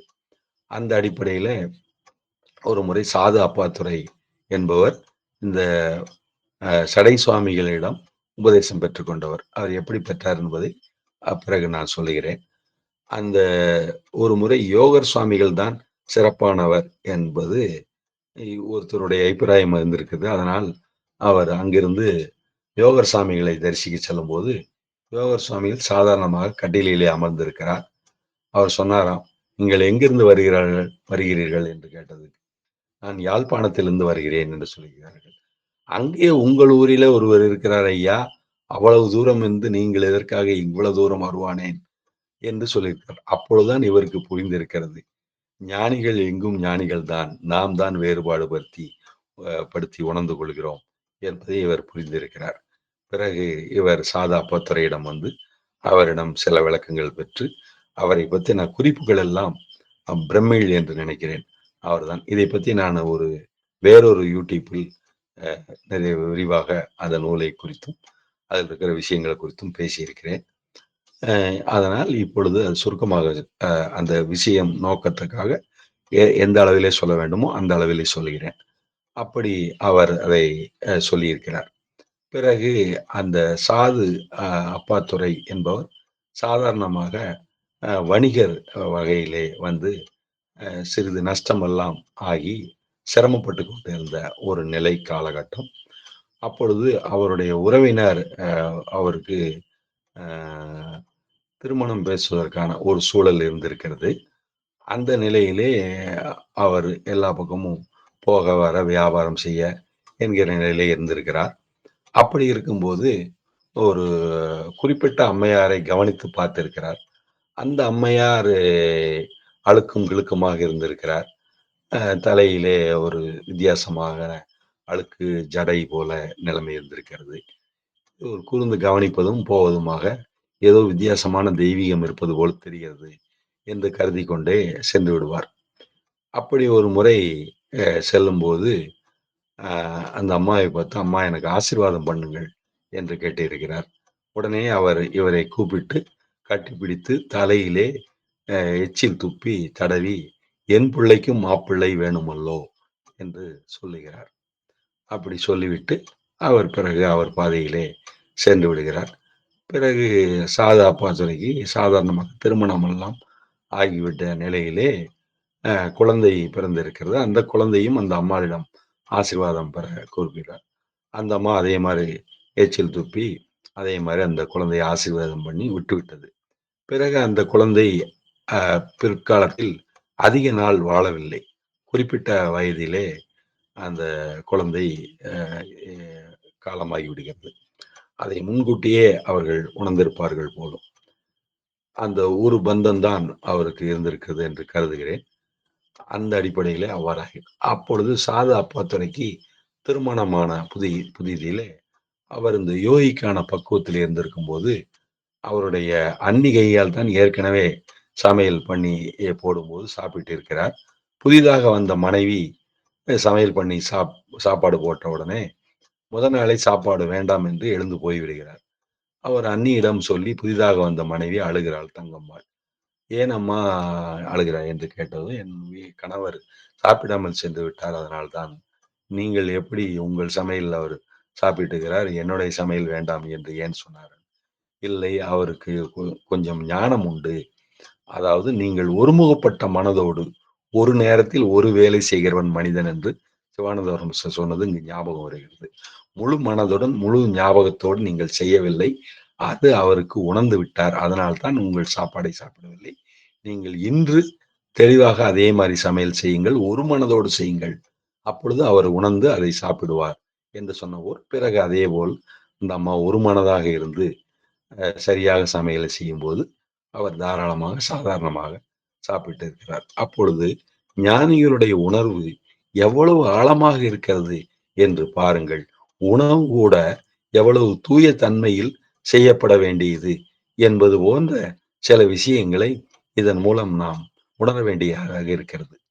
அப்படிப்பட்ட அந்த தன்மையிலே அவருக்கு ஒரு இந்த ஞான உபதேசத்தை பெற்றுக் கொடுத்து விட வேண்டும் என்கிற ரீதியில் அந்த அம்பாள் ஒரு முறை, அவருடைய பேர் எனக்கு சரியாக ஞாபகம் இல்லை, அதனால் அம்பாள் என்று சொல்கிறேன். அவர் ஒரு முறை அந்த சடை சுவாமிகளாக இருக்கக்கூடிய அவரை கேட்கிறார், இவருக்கு ஒரு உபதேசம் கொடுத்து விடுங்களேன் என்று சொல்கிறார். இல்லை, அவர் நமக்கு சரிப்பட்டு வரமாட்டார் என்று சொல்கிறார். இல்லை இல்லை ஐயா, கொஞ்சம் பக்குவமான ஜீவனாகத்தான் இருக்கிறது நான் பார்த்த வரையிலே என்று சொல்கிறார். சரி, ஏதோ நீ சொல்லுகிறாய், வர சொல் பார்ப்போம் என்கிறார். அப்பொழுது சடை சுவாமிகளிடத்திலே அவரை சாது அப்பாத்துரையை அழைத்து வருகிறார்கள். அப்பொழுது அவர் பட்டு ஜிப்பா பட்டு வேஷ்டி எல்லாம் போட்டு அந்த வணிகருக்கு உடைய கம்பீரத்தோடு இருக்கிறார். அப்படிப்பட்ட நிலையிலே அழைத்து வரப்பட்ட போது, நான் தான் சொன்னேன் இல்லையா, அவர் சரிப்பட்டு வரமாட்டார். இல்லை இல்லை, சரிப்பட்டு வருவார் ஐயா என்று சொன்னவுடன், ஐயா இவரிடம் நீங்கள் உபதேசம் பெற வேண்டும் என்று அவர் சொன்னோம். சரி என்று அவர் ஒப்புக்கொள்கிறார். அந்த நிலையிலே, அப்படியானால் நாம் சொல்வதை நீர் கேட்பீரா என்று சடை சாமிகள் சொன்ன உடனே, கேட்கிறேன் ஐயா என்று சொன்னவுடன், அப்படியானால் போய் பிச்சை எடுத்து வாரும் என்று எடுப்பிலே சொல்கிறார். அப்படியா, பிச்சை எடுத்து வர வேண்டுமா என்று சிறிது யோசனை செய்தாலும், சரி வேறு வழி இல்லை, நன்மைக்கு தான் இருக்கும் என்று கருதி பிச்சை எடுக்க புறப்படுகிறார். எங்கே புறப்படுகிறீர்? பிச்சை எடுப்பதற்கு என்று சொல்லுகிறார். பிச்சை எடுப்பதற்கு என்றால் இப்படி பட்டு வேட்டி உடுத்தி கொண்டா போவது என்று சொன்ன உடனே பழைய ஆடைகளை உடுத்திக் கொண்டு செல்கிறார். கிழிந்த ஆடைகளை உடுத்திக் கொண்டு செல்கிறார். சரி, இப்பொழுது எங்கு செல்கிறீர்? பிச்சை எடுப்பதற்காக. யாருக்கு என்று சொல்லி பிச்சை எடுப்பீர் என்றார். எனக்கு சாமிகளுக்கு என்று எடுப்பேன். இல்லை, உங்களுக்கு பிச்சை என்றுதான் நீங்கள் கேட்டு வாங்க வேண்டும், சாமிகளுக்கு என்று கேட்டு வாங்கக்கூடாது என்கிறார். சரி என்று, எங்கே கிளம்புகிறீர்கள்? அதுதான் நீங்கள் பிச்சை எடுத்து வர சொன்னீர்கள் அல்லவா, அதற்கு யாரிடத்திலே பிச்சை எடுக்க செல்கிறீர்கள் என்கிறார். நான் எனக்கு தெரிந்தவர்கள் ஏதாவது என்ன ஊரிலே ஓரளவுக்கு எனக்கு அறிமுகமானவர்களிடத்திலே வாங்கி வரலாம் என்று கிளம்புகிறேன் என்கிறார். அங்கு போகக்கூடாது, முதலிலே நீங்கள் உங்களுடைய எதிரியினுடைய வீட்டிலே சென்று உங்களுக்கு பசிக்கிறது என்று சொல்லி உங்களுக்கான பிச்சையை நீங்கள் எடுத்து வாருங்கள் என்று சொல்லி அனுப்புகிறார். அப்பொழுதுதான் அவருக்கு ஒரு பேருண்மை புரிகிறது. அகங்காரத்தை ஒரே நொடியில் மொத்தமும் இல்லாமல் செய்வதுதான் இந்த ஞானத்தினுடைய துவக்கம் போலும். ஆங்காரம் உள்ளடக்கி ஐம்புலனை சுட்டறுத்து தூங்காமல் தூங்கி சுகம் பெறுவது எக்காலம் என்கிற நிலை இங்கு அவருக்கு உணர்த்தப்பட்டது போல ஆரம்பமே அமர்க்களமாக ஆரம்பிக்கப்பட்டது. பிறகு அவர் நன்றாக அதை உணர்ந்து கொண்டு அந்த நிலையில அகங்காரம் நீங்கிய நிலையிலே அவருக்கு உபதேசம் வழங்கப்படுகிறது. அப்படி அவருடைய சிலை போன்றவை கூட இன்றும் இலங்கையிலே இருப்பதாகவும், அது சம்பந்தப்பட்ட ஒரு சாதாரண நூலில், சிறிய நூல் தான், பிரமிழ் அவர்கள் சாது அப்பாத்துறை என்ற போட்ட நூல் 20 ரூபாய் கொடுத்து வாங்கினேன். அவ்வளவு விவரங்கள், அத்தனை ஞானம் அவர் சொல்லியிருக்கிறது அத்தனை எளிமையாக புரியும் வண்ணம் இருந்தது. எனக்கு மிக மிக ஆச்சரியமாக இருந்தது. அதனால ஒரு யூடியூப்பாக அவர் சொன்ன ஞானத்தை எல்லாம் அப்படியே இதே மாதிரி உச்சரித்து ஒரு யூடியூப்பாக போட்டிருந்தேன். அது கூட வந்திருக்கிறது. அது மிக நன்றாக இருக்கும். அந்த அடிப்படையிலே இவ்வாறெல்லாம் ஞானம் என்பதையும் வேதம் என்பதையும் வேதாந்தம் என்பதையும் கற்றுக்கொண்டாலும் அதை நடைமுறைப்படுத்தும் போது அது நம்மளுடைய நடைமுறை அனுபவம், நடைமுறை வேதாந்தம் என்று சுவாமி விவேகானந்தர் குறிப்பிடுகிறார் அல்லவா? அந்த அடிப்படையிலே இது எவ்வாறெல்லாம் செயல்பட்டு இருக்கிறது என்பதை நாம் பார்க்க வேண்டியிருக்கிறது. அதே போல்தான் சதாசிவ பிரம்மேந்திரனுடைய அனுபவமும் மிகவும் அதே மாதிரி வித்தியாசப்பட்டது. இப்படி எத்தனையோ மகான்கள் இருந்திருக்கிறார்கள். அத்தனை பேரின் அனுபவமும் ஒவ்வொரு விதமாகத்தான் இருந்திருக்கிறது. அப்பொழுது பாருங்களேன், சாதாரணமாக நாம் அனைவரும் என்ன நினைக்கிறோம்? சௌரியமாக சுகமாக ஒரு இடத்தில் இருந்து கொண்டு எந்த பிரச்சனையும் இல்லாமல் வேதத்தை உணர்ந்து கொள்ள வேண்டும், வேதாந்தத்தை புரிந்து கொள்ள வேண்டும், நமக்கு அறிவு இருக்கிறது, இந்த அறிவை கொண்டு அதை புரிந்து கொண்டு விட முடியும். இதற்கு நாம் எந்த குறையும் எந்த தியாகமும் செய்யாமல், எந்த கஷ்டமும் படாமல், எந்த சிரமமும் இல்லாமல் சுலபமாக அதை பெற்றுவிட முடியும் என்று நாம் நம்பிக்கொண்டிருக்கிறோம். ஆனால் உண்மையிலே அவ்வாறு இல்லை. சத்திய சோதனை என்று அதிகமாக வரும். ஒவ்வொரு மகான்களும் மிகவும் சிரமப்பட்டு சிரத்தையோடு சேர்ந்துதான், கஷ்டப்பட்டுதான் அதை அடைந்திருக்கிறார்கள். ஜனக மகரிஷி போன்றவர்கள் ஆளுமை செய்து கொண்டே ரஜோகுணத்தோட ஆளுமையில் இருந்து கொண்டு, கிருஷ்ணர் போன்றோர் ரஜோகுணத்தோட ஆளுமையில் இருந்தாலும் கூட அவர்களும் பல சிரமங்களை அனுபவிக்கவே செய்திருக்கிறார்கள். இதிலும் நாம் போன்றோர், என்னை தனியாக குறிப்பிட்டு சொல்கிறேன், தமோ குணம் மிகுந்திருக்கிறது. நாமெல்லாம் என்ன செய்ய போகிறோம் என்கிற நிலை இருக்கிறது. அப்படியானால் தமோ குணம் தாண்டுவதற்கு ரஜோகுணத்தை கையாள வேண்டியிருக்கிறது. அதுதான் இந்த அறிவை பகுத்தறிவு பூர்வமாக சிந்தித்து வாழ்வது என்பது. அதன் பிறகு சாத்வீக தன்மை வருகிறது. அப்பொழுது நமக்கு அருள் உள்ளமாக இருக்க வேண்டும். அப்படி கருணையும் அருளுள்ளமாக நடக்கும்போதுதான் நமக்கு சுத்த உஷ்ணம் உண்டாகும். சுத்த உஷ்ணம் உண்டாவதால் தான் நாடிகள் நமக்கு சுத்தமாகின்றது. அப்படி நாடிகள் சுத்தமானாதான் மேதா நாடி என்று சொல்லக்கூடிய சுசும்னா சித்திர நாடியில் குண்டலினியுடைய எழுச்சி உண்டாகிறது. ஏனென்றால் அப்பொழுதுதான் நமக்கு மனது என்பது தன்னுடைய சலனத்தை நிறுத்தி, மாயை சலனத்தை நிறுத்தி பூரண அமைதி உண்டாக்கி இருக்கிறது.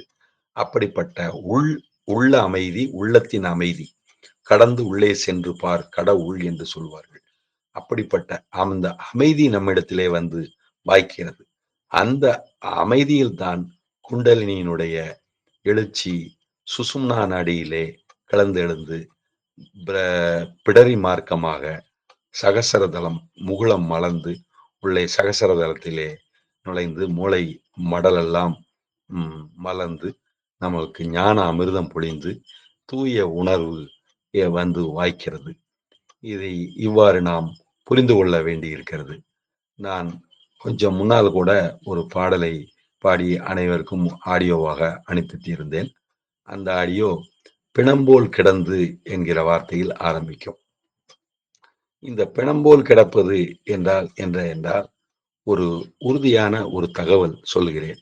அதாவது சாதாரணமாக நாம் அனைவரும் ஒரு இடத்திலே நிலையாக அமர்ந்து ஒரு பயிற்சியை செய்து என்றால் கைகால் மரத்து வரும்போது ஐயோ கைகால் எல்லாம் மரத்து வருகிறது, நாம் கைகாலை அசைத்து கொள்வோம், எழுந்து கொள்வோம் என்று நினைக்கிறோம். ஆனால் அது சரிதான், தவறு ஒன்றும் இல்லை. ரத்தம் உறைந்து விடக்கூடாது. குளிர்ந்த ஒரு காரணத்தினாலோ அல்லது ரத்த ஓட்டம் இல்லாத காரணத்தினாலோ அவ்வாறு ஏற்படுகிறது. அதனால் நாம் அதை சரி செய்து கொண்டு மறுபடியும் சமணங்கால் போட்டு உட்கார்ந்து கொள்ளலாம். மரத்து போகும்படியாக அனுமதிக்க வேண்டியதில்லை. ஆனால் ஒரு குறிப்பிட்ட நிலையிலே நிறைய சகிப்புத்தன்மையை வளர்த்துக் கொள்வதற்காக மகான்கள் சீதம் உஷ்ணத்தையும் இந்த மரத்து போதல் போன்ற தன்மையும் பொருட்படுத்தாமல், அப்படி பிரச்சனை அதன் பிறகு வந்தால் அதை கஞ்சி தேய்த்தோ அல்லது திராட்சை ரசத்தை தேய்த்தோ எண்ணெய் தேய்த்தோ சரி செய்து கொள்வார்கள். அதற்கு கூட அவர்கள் அச்சம் இல்லாமல் தொடர்ந்து ஒரே நிலையிலே ஒரே ஆசனத்திலே தொடர்ந்து வீட்டிருந்து அந்த சீதமுஷ்ணத்தை பொறுத்து கொண்டு சாதனை சாதிப்பார்கள். அதாவது என்ன என்றால், நான் என்பதையும் உலகம் என்பதையும் மறக்க படித்தல், மறிக்க படித்தல் என்கிற பக்குவத்துக்கு வருவதற்காக, அவர்கள் உடல் கடந்த நிலைக்கு செல்வதற்காக, மனம் கடந்த நிலைக்கு செல்வதற்காக இவ்வாறு சகித்துக் கொள்ளுதல், பொறுத்து கொள்ளுதல் என்கிற நிலையை எடுக்கிறார்கள். இதையே தான் நமக்கு சிவவாக்கியரும் கூறுகிறார். இன்பமற்ற யோகியை துன்பம் வந்து அணுகுமாறு எங்கனே என்று சொல்லுகிறார். துன்பத்தை பொறுத்து கொள்ளுதல் என்று பெயர். பிற உயிர்களுக்கு சேவை செய்யும் பொழுது கூட அதேதான் சொல்லப்படுகிறது. தனக்கு வரும் துன்பத்தை பொறுத்தலும் பிற உயிருக்கு நன்மை செய்து வாழ்தலும் அதே தவத்திற்கு உரு என்று சொல்லப்படுகிறது. அப்படி அந்த தவம் தான் தவமுடையாருக்காகவும் அல்லாதவர் செய்யும் அவமாய் முடியும். அந்த ஜீவ காருண்யமும் நம்முடைய ஜீவன் மேல் காருண்யமும் பிறருக்கு நன்மை செய்யக்கூடிய அந்த தூய உள்ளமும் வரும்போது மாத்திரமே நம்மிடத்திலே தெய்வீகத்தினுடைய மலர்ச்சி உண்டாகிறது, தூய தன்மையுடைய சுத்த உஷ்ணம் மலர்ச்சி அடைகிறது என்பதை நாம் இங்கு புரிந்து கொள்ள வேண்டியதாக இருக்கிறது. இந்த நிலையில்தான் இப்படி பயிற்சி செய்யும் பொழுது சில நுட்பங்கள் இருக்கிறது பாருங்கள். அதை இந்த இடத்திலே லேசாக சுட்டிக்காட்ட விரும்புகிறேன். இந்த வாய்ப்பை அதற்கு பயன்படுத்துகிறேன். அதாவது, உட்கார்ந்து கொண்டு நீங்கள் தூங்கி பழகி இருப்பீர்களா என்று கேட்கிறேன். ஏனென்றால், உட்கார்ந்து கொண்டு தூங்கும்போது முழு தூக்கத்தில் இருந்தாலும் சிறிது விழிப்பு இருக்கிறதுக்கு வாய்ப்பு இருக்கிறது. ஆனால் படுத்த நிலையிலே அசந்து தூங்குவதற்குத்தான் வாய்ப்பு இருக்கிறது. அதனால் உட்கார்ந்து தூங்கிய நிலையிலே சிறிது நேரத்திலே விழிப்பு வருவதற்கு வாய்ப்பு இருக்கிறது. அதாவது தூக்கம் கிட்டத்தட்ட பூரண விழிப்புணர்வுக்கு நெருக்கமான ஒரு விஷயமாக இருக்கிறது. ஏனென்றால் மனது உள்முகமாக பயணிக்கும். இதை நான் ஏற்கனவே சொல்லியிருக்கிறேன். இரவு பொழுது வந்துவிட்டால் சரியாக மனது உள்நோக்கி பயணிக்கக்கூடிய சுவாசத்தை சாயந்தரம் சூரிய அஸ்தமனத்திலிருந்து ஆரம்பித்துவிடும். நாம் தான் கொஞ்சம் தடுத்து வைத்திருக்கிறோம். பிறகு நேரத்திலே படுத்து விட்டால் கூட ஒரு அரை மணி நேரம் மனது எதையாவது யோசித்து விட்டு பிறகு அப்படியே உள் சுவாசமாக இயங்க ஆரம்பித்து சாதாரண சுவாசத்திலே நமக்கு தூக்கம் வந்து விடுகிறது அல்லவா?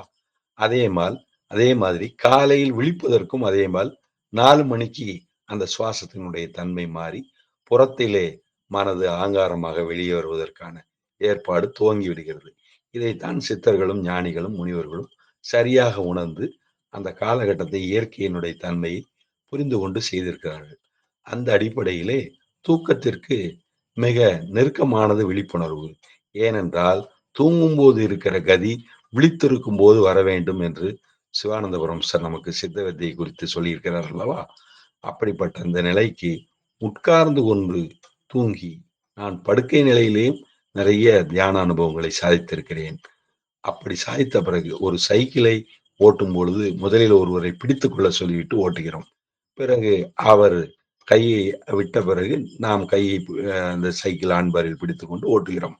பிறகு நாம் சைக்கிள் ஆண்பாரில் இருக்கிற கையை எடுத்து விட்டு கூட நம்மால் சைக்கிள் ஓட்ட முடிகிறது. கேரியரில் உட்கார்ந்து கொண்டு கூட சைக்கிளை அழகாக ஓட்டி செல்கிறோம். இப்படியெல்லாம் கூட சர்க்கஸ் வித்தை போல கூட செய்ய முடிகிறது அல்லவா? அப்படி முதலில் தியானம் என்பதை, நிஷ்டை என்பதையும் ஏதேனும் ஒரு தந்திரத்தை கையாண்டு படுத்த நிலையிலோ உட்கார்ந்த நிலையிலோ பாதுகாப்பான சேரில் சாய்ந்த நிலையிலேயோ இருந்து கற்றுக்கொண்டு பிறகு நீங்கள் அதை சரியான பொசிஷனுக்கு கொண்டு வந்து கொள்ளலாம். இவ்வாறு நம்ம நல்ல பழக்கத்தை எப்படியாவது சாதிக்க வேண்டும் என்கிற மன உறுதியில் ஏதாவது சில தந்திரங்களை செய்து சாதிக்க வேண்டும். அப்படி நான் உட்கார்ந்து கொண்டு, உதாரணத்திற்கு இரவு 2 மணிக்கு எழுந்திருக்கிறேன் என்று சொன்னால் சிவானந்தபுரம் சார் 2 மணிக்கு எழுந்திருக்கிறார். அப்படி நாம் முன்னிரவு தூக்கத்தை நேரத்தில் தூங்கி நேரத்தில் எழுந்து கொள்வது நல்லது என்பார்கள். நீங்கள் சுமார் 4 மணி 5 மணிக்கு கூட சாதாரணமாக விழித்து கொள்ளலாம், தவறு ஒன்றும் இல்லை. ஒரு 5-6 மணி நேர தூக்கமாவது அவசியம். ஆனால் சரியான நிஷ்டை செய்பவர்களுக்கு நல்ல நிஷ்டை 2 மணி நேரம் செய்ய முடியும் என்றால் உங்களுக்கு 4 மணி நேர தூக்கம் கூட போதுமானதுதான். அவ்வாறு நாம் அதை உணர்ந்து கொள்ளலாம். நோய் மற்றும் வேறு பிரச்சனைகள் இருந்தால், உழைப்பு கடினம் அல்லது அலைச்சல் எரிச்சல் இருந்தால் இந்த நிகழ்வு வேறு அதற்கு புரிந்து கொண்டு அப்படி இருந்து கொள்ள வேண்டியது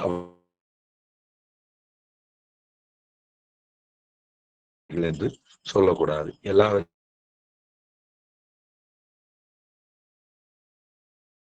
மூன்றிற்கும் ஒத்து வந்தால் யார் சொன்னாலும் கேட்டுக்கொள்ளலாம். அது ஒத்து வரவில்லை என்றால் யார் சொன்னாலும் கேட்டுக்கொள்ள வேண்டும்.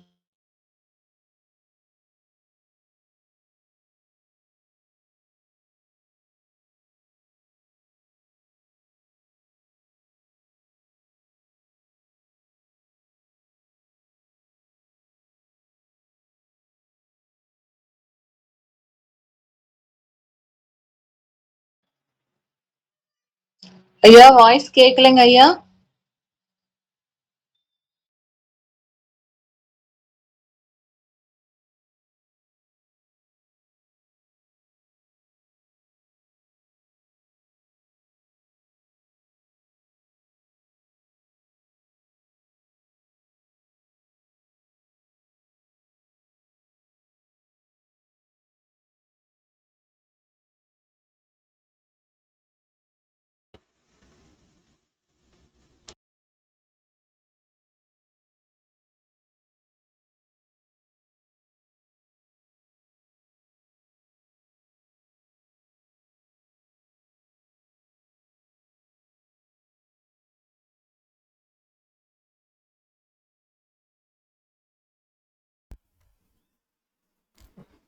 ஐயா வருவாருங்கம்மா. சரிங்க ஐயா.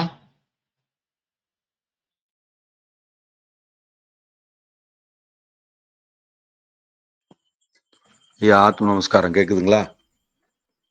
ஐயா கேக்குதுங்க ஐயா. அதனால சுருதி, யுக்தி, அனுபவம் மூணுக்கும் ஒத்து வந்திருந்தா தான் நம்ம ஏற்றுக்கொள்ளலாம். அப்படி இல்லாம யார் எதை சொன்னாலும் அதை கேட்டுக்க வேண்டியது இல்லைன்னு தான் சிவானந்தவரம் சார் நமக்கு சொல்லுகிறார். அப்படி உட்கார்ந்து கொண்ட நிலையிலே அந்த நேரத்திலே எழுந்திருக்கிற மனது இயற்கையிலே மனது அப்பொழுது உள்ளே தான் இருக்கும். ஏனென்றால் மனது உள்ளே தூக்கத்திலே உள்ளே அமைதியாக இருக்க வேண்டும் என்று ஏற்கனவே முடிவெடுத்து விட்டது அல்லவா? அதனால் அது மனது உள்முகமாக அப்பொழுது இருப்பதற்குத்தான் விரும்பும். வெளியே வருவதற்கு அப்பொழுது விரும்புவது இல்லை. அந்த நிலையிலே அது இயற்கையிலே உள்ளே இருப்பதால் அதை நம்ம சாதகமாக பயன்படுத்திக் கொள்கிறோம். அப்படி பயன்படுத்திக் கொள்ளும்போது ஆரம்பத்திலே தலை கழுத்து கொஞ்சம் சாயக்கூடும். அல்லது வேற ஏதாவது அசதி இசதி இருந்தாலும் அவ்வாறு ஸ்டெடியாக உட்கார முடியாமல் தலையிலே சாயக்கூடும். ஆனாலும் பழக்கத்திலும் அனுபவத்திலும் ஒரு வகை விழிப்புணர்வு வந்துவிடும். அப்பொழுது நீங்கள் உட்கார்ந்த நிலையிலே காலையும் கையையும் இணைத்து கொண்ட நிலையிலே நாற்காலியில் அமர்ந்தால் ஒரு மூடை இருந்தால் எப்படி அந்த மூடை உட்கார்ந்து இருக்குமோ ஆடாமல் அசையாமல் அவ்வாறு இருந்து கொண்டு இருந்தால் அந்த மூடை அப்படியே இருப்பாக இருக்கும்போது ஒரு அழுத்தம் பதிவு உண்டாகும். அப்படி நமக்கு சதையும் எலும்பும் கூட சேரோடு சேராக இறுக்கமாக இருந்து கொள்ளும். அப்படிப்பட்ட நிலையிலே உங்களுக்கு ஒரு இருப்பு உண்டாகிவிடும். அப்படி அந்த அசையாத இருப்பு உண்டாகிய போது நீங்கள் அசையாத அந்த தன்மையிலே உள் சுவாசத்தை உங்களுக்கு சரியாக இயக்குவதற்கு ஒரு நல்ல வாய்ப்பாக அது அமைந்து விடுகிறது. அப்படியானால் அதிலிருந்து ஒருவேளை உங்களுக்கு இடையில் விழிப்பு வரும்போது கூட நீங்கள் ஒருவேளை உள்ளிலே தூங்கி இருந்தால் கூட நாளாகும் போது பழக்கத்தினால கழுத்து சாயாமல் நாம் பார்த்துக் கொள்கிறோம். அது அனுபவத்திற்கு அப்படியே வந்துவிடும். அப்படியே ஒரு நேரம் சாய்வதாக இருந்தாலும் உடனடியாக நமக்கு விழிப்புக்கு தெரிந்துவிடும். அதனால் அப்படி இயற்கையான யோகம் போல் அது இருக்கும். அவ்வாறு நீங்கள் புருவமத்தியை கவனித்துக் கொண்டு அந்த சுவாசத்தை செய்து கொண்டிருந்தால் அது மிகப்பெரிய உற்சாகமும் ஆனந்தமும் தந்து நீண்ட நேரம் நிஷ்டை செய்தது போல ஒரு சந்தோஷத்தையும் மகிழ்ச்சியும் தரும். அது மிக நீண்ட நேரம் தூங்கியதற்கான ஒரு அனுபவம் போலவும் அது இருக்கும். அவ்வாறு நீங்கள் இவ்வாறு உட்கார்ந்தும் கூட இவ்வாறு இரவு பொழுதில் கூட ஓய்வெடுத்த போலவும் ஆயிற்று, யோகம் செய்தது போலவும் ஆயிற்று. இப்படியும் கூட செய்து கொள்வதற்கு ஒரு தந்திரம், ஒரு யுக்தி இருக்கிறது. இதை வெவ்வேறு ரீதியில் ஒவ்வொரு காலகட்டங்களிலும் நானும் கையாண்டு இருக்கிறேன் என்பதை உங்கள் முன் தெரிவித்துக் கொள்கிறேன். இவ்வாறு உங்களுக்கும் வாய்ப்பு கிடைத்தால் நீங்களும் செய்து கொள்ளலாம். இவ்வாறு எவ்வாறெல்லாம் நமக்கு சகோதரர்கள் சில யுக்திகளை கையாண்டு இந்த வித்தையை எப்படியாவது சாதிக்க வேண்டும் என்று இரவு முழுவதையும் யோகமாக இருப்பதற்கு கூட இதை நாம் சில யுக்திகளை கையாண்டு இரவு முழுதும் யோகமாக அமைவதற்கு லாகிரி மகாசேயர் போல ஓரளவுக்கு நாம் பயன்படுத்தி கொள்ள முடியும்.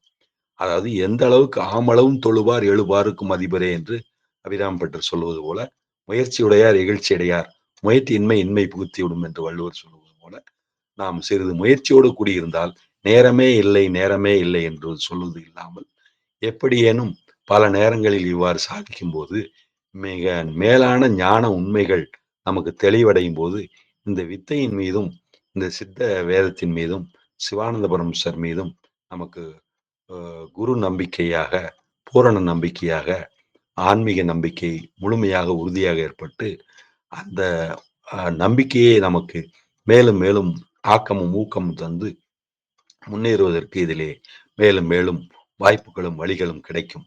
நாமளே வாய்ப்புகளையும் வழிகளையும் உருவாக்கி நம் விதியை நாமே வரையறை செய்வோம் என்று சுவாமி விவேகானந்தர் குறிப்பிடுவது போல இந்த முயற்சியாளனாக இருக்க வேண்டும்.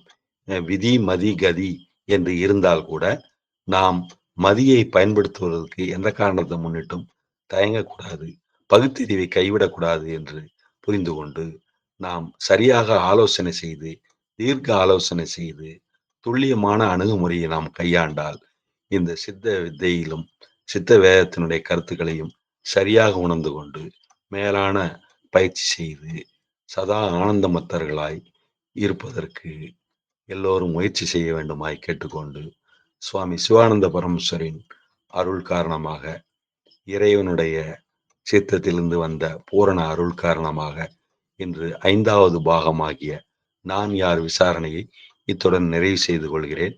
எனக்கு நேரத்திலே வாய்ப்பு கொடுத்ததால் சற்று நேரத்திலே முடிக்கிறேன் என்று கருதுகிறேன். மேலும் வேறு ஏதேனும் உங்களுக்கு கேள்வி இருந்தால் கேட்கலாம் என்று சொல்லி இத்துடன் இந்த 5வது பாகத்தை நிறைவு செய்து நாளை 6வது பாகம் நான் யார் என்பதை தொடர்வேன் என்று சொல்லி அந்த பாகம் தொடரும் என்று சொல்கிறேன். அனைவருக்கும் ஆத்ம நமஸ்காரம். ஒருவர் சௌந்தர்யா ஐயா ஆத்ம நமஸ்காரம் ஐயா. ஆத்ம நமஸ்காரமா ஐயா. இப்ப ஞானிகள் பிச்சை எடுத்துதான் சாப்பிட்டு இருந்திருக்காங்க. இப்ப ரமணர் மக ஐயா கூட அப்படிதான் இருந்திருக்கிறாரு இல்லைங்களா ஐயா? இப்ப நாம நான்வெஜ் சாப்பிட மாட்டோம். இப்ப அவங்க எப்படிங்க ஐயா எல்லார் வீட்லயும் போய் பிச்சை எடுக்கும் போது இது எப்படிங்க ஐயா அது சாத்தியமா இருந்திருக்கு? அத பத்தி கொஞ்சம் சொல்றீங்களா ஐயா? இப்போ நீங்க சின்ன குழந்தையா இருக்கும்போது உங்க அம்மா உங்க கையில கத்தி கொடுத்துருக்க மாட்டாங்க, பிளேடு கொடுத்துருக்க மாட்டாங்க, குண்டூசி கொடுத்துருக்க மாட்டாங்க. இப்போ கத்தரிக்கோல் கூட கொடுத்துட்றாங்க. ஒன்றும் பிரச்சனை இல்லை, நீங்க சரியா ஹேண்டில் பண்ணுவீங்கன்னு தெரிஞ்சு போகுது. இன்னும் சொல்ல போனா இன்னும் வேற மாதிரி ஆட்கள் கையில துப்பாக்கி கூட கொடுத்துட்றாங்க. ஆனா அவங்களுக்கு சின்ன வயசுல கத்தி கூட கையில கொடுத்துருக்க மாட்டாங்க, பிளேடு கூட கொடுத்துருக்க மாட்டாங்க, குண்டூசி காம்பஸ் கூட கொடுக்கறதுக்கு யோசிச்சிருப்பாங்க. அப்ப இப்ப எப்படி துப்பாக்கி எடுத்து அவங்க கையில கொடுத்தாங்க? அவங்களுக்கு இது சரியா ஹேண்டில் பண்ண தெரியும் அப்படின்னு. அத மாதிரி ஞானிகளுக்கு கர்ம வினைகள் ஒட்டுவதில்லை. அப்படி ஒட்டுனாலும் அதை சமாளிக்கக்கூடிய தன்மை அவர்களுக்கு உண்டு. ஏனென்றால் அவர்கள் இந்த உடல் மூலமாக செய்து சாதிக்க வேண்டிய விஷயங்களை சாதித்து முடித்து விட்டார்கள்.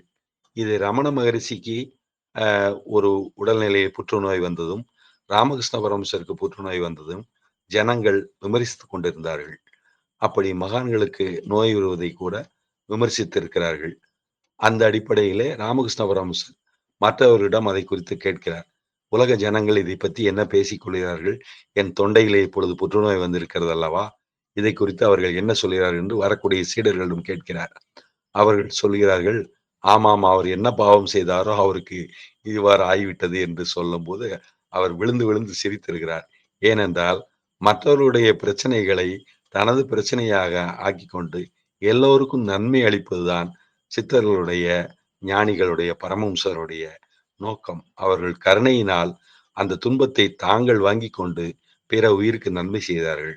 அவ்விதமே தான் ஞானிகள் பிச்சை எடுத்து வாழ்ந்திருப்பதும் கூட சொல்லப்பட்டிருக்கிறது. சுவாமி சிவானந்த பரமேஸ்வர் கூட சன்னியாசியாகவோ மௌனியாகவோ சோம்பேறியாகவோ தெரியக்கூடாது என்று சொன்னவர் கூட உச்சபட்ச ஞானியாக ஆகும்போது சித்த வித்தை சரியான நிலையில அவர்கள் செய்து கொண்டிருக்கும் போது கைதட்டி சோறு வாங்கி சாப்பிடுவார்கள் என்று சொல்கிறார்.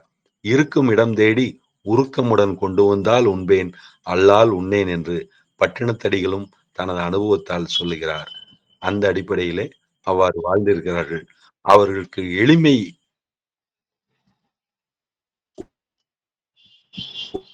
ஒரு பிராமணர் என்று சொல்லுவார்கள். அங்கே விழுந்த நெற்களை தான் அவர்கள் சாப்பிட வேண்டும். ஆனால் ஊர் உலகத்திற்கெல்லாம் ஞான போதனையை செய்து கொண்டு வாழ வேண்டும் என்றும் சொல்லப்பட்டிருக்கிறது.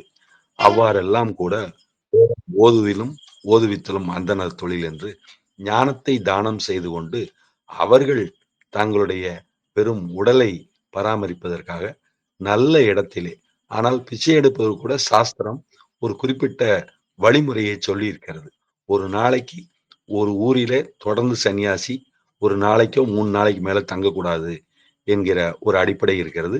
பழைய காலத்திலே கிராமத்திலே அதற்கான கட்டங்கள் கூட வைத்திருந்தார்கள்.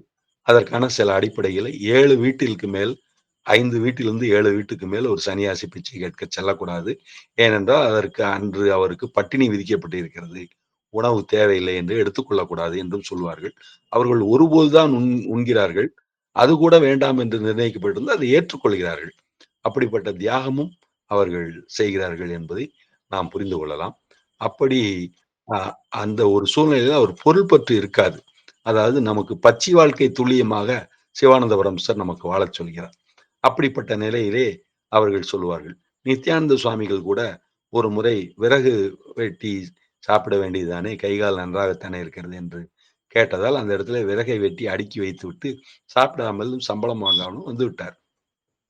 அந்த அதை சொன்னவர், கட்டளையிட்டவர் தேடி வந்து, ஏன் சாப்பிடாம வந்தீர்கள்? உணவு சாப்பிட்டு வந்திருக்கலாம், சம்பளம் வாங்கியிருக்கலாம் என்று சொன்னதற்காக, நாம் சாப்பிடும் இடத்தில் வேலை செய்வதில்லை, வேலை செய்யும் இடத்தில் சாப்பிடுவதில்லை என்று பதில் சொல்லியிருக்கிறார். இந்த ஞானிகளும் மகான்களுடைய மெய்த்தன்மை நம்மால் சாதாரண அறிவுக்கு எட்டி புரிந்து கொள்ள முடியாது. அவர்கள் காரண காரியத்தை முன்னிட்டு செயல்படுவார்கள். காரணத்தை கண்டு விளையாடுவாயாக என்று சித்தர்கள் சொல்லியிருப்பது இங்கு நமக்கு புரிய வருகிறது. மனதினுடைய இதற்கு காரணமாக அமைகிறது என்பதை நாம் புரிந்து கொள்வோமாக. ஓரளவுக்கு விளக்கமாக சொல்லியிருக்கிறேன் என்று கருதுகிறேன். ஆத்ம நமஸ்காரம். ஆத்ம நமஸ்காரம் ஐயா. ஐயா, இப்போ இது வந்து ஒரு ஜெனரல் கொஸ்டின். இப்போ இந்த ஆன்மீக லைன்ல வந்தால இந்த நான்வெஜ் சாப்பிடக்கூடாது, ட்ரிங்க்ஸ் பண்ணக்கூடாது அப்படின்னு சில ப்ரொஹிபிஷன்லாம் கொடுக்குறாங்க. நம்ம சரீரம் இல்லை, நம்ம ஆத்மான்னு ஒரு நினைப்பு போகும்போது இது சாப்பிட்றதால, இது பண்றதால அந்த பாதிப்பு அந்த சரீரத்துக்கா அந்த ஆத்மாவுக்கா?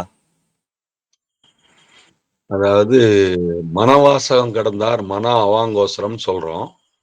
அதனால இந்த இடத்துல வந்து அந்த ஞானிகளை கட்டுப்படுத்துவதற்கோ அந்த ஞானிகளுக்கு சட்டம் போடுவதற்கோ, பிரம்மத்துக்கு நம்ம சட்டம் போட முடியுமா? அந்த மாதிரி நிலைமையில வந்துருது. ஆனாலும் அவங்களுக்குன்னு ஒரு சங்கல்பம் இருக்கும். அந்த சங்கல்பத்துக்கு உட்பட்டு அவர்கள் நடந்து கொள்கிறார்கள். அதனால அவர்களுடைய வழிமுறைகளையோ அவருடைய சங்கல்பமோ அவருடைய குருநாதன்மாரோ என்ன வழிகாட்டி இருக்கிறார்களோ அந்த அடிப்படையை அவருடைய உணர்வு உணர்ந்திருக்கும். அதனால ஞானிகளுக்கு நாம் ஞானத்தை பற்றியோ மற்ற தகுதிகளை பற்றியோ சொல்ல முடியாது. ஞானிகள் கடந்து வந்த பாதையும், மீன்கள் நீரில் நீந்தி சென்ற பாதையும், ஆகாயத்தில் பறவைகள் பறந்து சென்ற பாதையும் அறிய முடியாது என்று சித்திரமுத்து சுவாமிகள் கூட, சித்திரமுத்து அடிகளார் கூட சொல்லுவார்கள். அந்த அடிப்படையிலே நாம் அதை புரிந்து கொள்ளலாம். அதனால் அவர்களை எடைபடுவதற்கு படிக்கல்லும் தராசு கற்களும் நம்மிடத்திலே இல்லை. அவர்கள் ஒரு குறிப்பிட்ட நிலையை சேர்ந்திருந்தால் அவதார புருஷராக இருக்கலாம், அல்லது பிரம்ம வரியான், பிரம்ம வரிஷ்டன், பிரம்ம வித்து என்கிற நிலையெல்லாம் கூட அவர்கள் இருக்கக்கூடும். அதனால் அங்கு சாது என்கிற ஒரு நிலையிலே அவர்கள் பித்தன், பாலன், பேயன், பிசாசன் என்கிற நிலைமையில் ஏதேனும் ஒரு காரணத்தில் ஏதேனும் ஒரு இடத்தில் வந்து எதற்காகவோ ஏதோ செய்து கொண்டிருப்பார்கள். சாமிகள் கூட இந்த இவ்வளவு தூரம் சைவத்தை பரிந்துரைத்தவர், மத்தி மீனும் சோறும் தருகிறேன் வாருங்கள், உங்களுக்கு மத்தி மீனும் சோறும் தருகிறீர்கள், என் பேச்சை கேட்க வாருங்கள் என்றார். கடைசியில் பேச்சை கேட்கள், எங்களுக்கு மத்தி மீனும் சோறும் வேண்டாம் என்று சொல்லிவிட்டு சென்று விட்டார்களே. அப்படியானால் ஏன் அதை சொல்லியிருக்க வேண்டும் என்று கருதுங்கள். காரண காரியத்தை பாருங்கள். ஒரு பெரிய கவர்மெண்ட் ஆஸ்பத்திரியிலே சென்று சாமிகள் நமக்கு உடம்பு சரியில்லை என்று படுத்திருக்கிறார். இது கூட ஏதோ காரண லீலை அங்கு மறைந்திருக்க கூடும் என்றுதான் நமக்கு புரிகிறது. ஒரு கவர்மெண்ட் ஆஸ்பத்திரி மெட்ராஸ் என்று நினைக்கிறேன், அங்கு ஒருவர் பிணவரையிலே படுக்க வைக்கப்பட்டிருக்கிறார். சுவாமிகள் அந்த இடத்துல வந்து நம்ம இடத்துல வித்தை வாங்கி இருப்பவர் இங்கே பிணவரையிலே படுக்க வைத்திருக்கிறார். நீ சென்று அவருடைய பெயரை சொல்லி கூட்டி வா என்று ஒருவரை அனுப்புகிறார். அவர் சென்று பிணவரையிலே சென்று அவர் பெயரை சொல்லி கூப்பிடுன்னு அவர் உடனே உடனே வந்து விடுகிறார். அங்கு இருப்பவர்கள் அதை ஆச்சரியமாக பார்க்கிறார்கள். இந்த பைபிள் கிறிஸ்துவ கதைகளிலே சொல்லும்போது இயேசுனார் வா லாசரஸ் எழுந்து வா என்று சமாதியில் கட்டிடம் இருந்தவர்கள் அங்கு அவர் எழுந்து வந்திருப்பது நமக்கு வரலாற்று ஆதாரமாக அங்கு பார்க்க முடிகிறது. அதனால் பெரிய மகான்களுடைய செய்கைகளுக்கு நாம் எடைக்கல்லும் படிக்கல்லும் தராசுக்கல்லும் வைத்திருக்கவில்லை என்பதுதான் உண்மை. அதனால் தன்னைத்தான் பார்க்க வேண்டும், மற்றவற்றை பார்க்க கூடாது என்று சுவாமிகள் சொல்வது இங்கு கூட புரிகிறது. அதனால் சிவானந்தபுரம் சாரும் நம்முடைய எல்லா கேள்விகளுக்கும் பதில் சொல்லியிருக்கிறார் என்றுதான் நானும் புரிந்திருக்கிறேன். நீங்களும் அவ்வாறே புரிந்து கொள்வீர்கள் என்று நம்புகிறேன். ஓரளவு விளக்கியிருக்கிறேன் ஐயா. ஐயா, இப்போ ஒரு நான்வெஜ் ஹோட்டல்ல போய் நம்ம சாம்பார் சாதம் கூட சாப்பிடக்கூடாது அப்படின்றாங்க. அது வேணும் நான்வெஜ் ஹோட்டல், கரெக்டுங்களா? அதாவது உங்களுக்கு ஆப்ஷனே இல்லாத போது அவனவன் ஜீவனை காப்பதில் அவனவன் ஜீவனை சிரேஷ்டன். தவிர்க்க முடியலாம்னா நீங்க தவிர்த்து கொள்ளலாம். தவிர்க்கவே முடியாது, எப்படியாவது கொஞ்சம் ஆகாரம் வேணுங்கும் போது ஆபத்திற்கு பாவம் இல்லை. அதாவது நமக்கு வெத்தலை போடக்கூடாதுன்னு சாமி கிட்ட வாக்கு கொடுத்துட்டோம். ஆனா தாம்பூர ரசாயனம்னு ஒரு மருந்து இருக்குது. அப்ப நம்ம தாம்பூர ரசாயனங்கிற மருந்து சளி மற்ற பிரச்சனைகளுக்கு நம்ம எடுத்துக்கிறோம். அப்படி எடுத்துக்கும் ஆபத்துக்கு பாவம் இல்லைங்கிற இடத்துல கரெக்ட் தான். சாமி டெய்லி வித்தம் ஒரு நொடி நேரம் கூட கீழே வைக்க கூடாத ஆயுதம்னு சொன்னவரு உடம்பு சரியில்லைன்னு கட்டாயமா செய்ய வேண்டியது இல்லைன்னு விதிவிலக்கும் கொடுக்குறாரு. அப்ப விதின்னு இருந்தா விதிவிலக்குங்கிற மாதிரி சில இடத்துல ஆபத்துக்கு பாவம் இல்லைங்க. அதுக்காக எப்போதுமே விதிவிலக்கையில் லூப்கோல்ஸா பயன்படுத்தக்கூடாது, மனசாட்சிக்கு விரோதமா அப்படிங்கறதுதான். அப்படியே நீங்க சரியா பண்ணிக்கணும் என்னோட அபிப்பிராயம். நான் கூட சில வீட்டுல நான்வெஜ் வீட்டுக்கெல்லாம் போனா நான் தண்ணி கூட குடிக்க மாட்டேன்.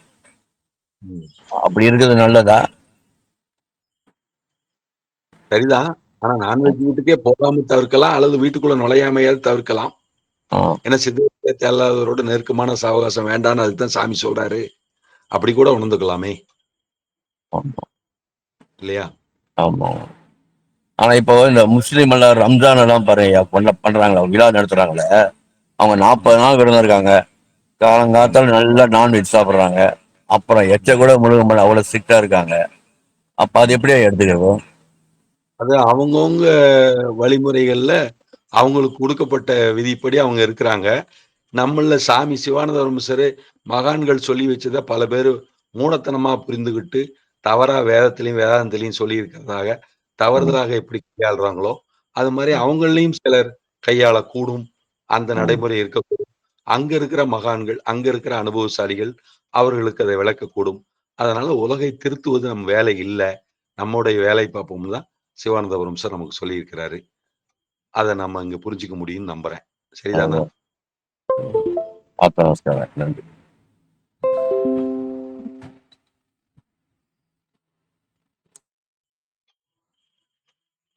ஐயா ரமேஷ் ஐயா. ரொம்ப நன்றிங்கய்யா.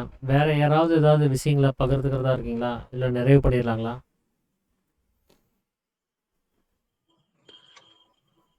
நேரம் ஆயிடுதுன்னு சரிங்க, நினைக்கிறேன். அப்போ நிறைவு பண்ணிடலாங்கய்யா. அப்போ நம்ம நாளைக்கு சனிக்கிழமை அக்ஷராபியாசம் பற்றின ஒரு விஷயங்களை நம்ம பார்ப்போம்.